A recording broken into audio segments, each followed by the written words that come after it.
সবার হয়ে সবাইকে ধন্যবাদ জানাচ্ছি।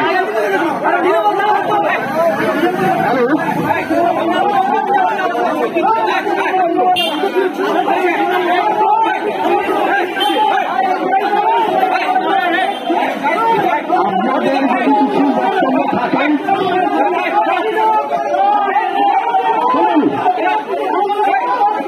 মিটিংটা আমাদের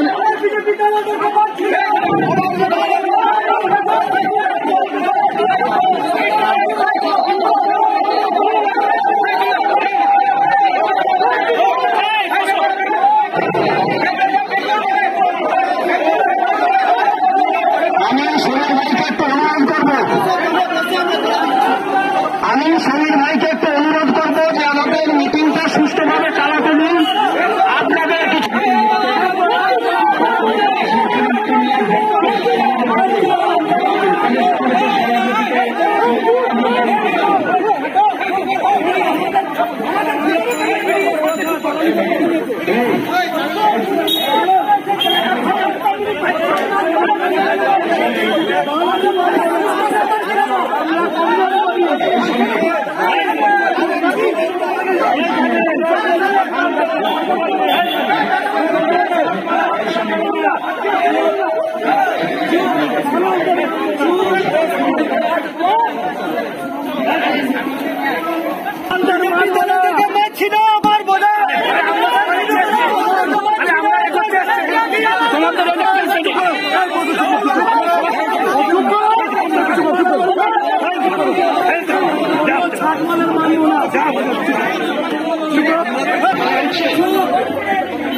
বলছেন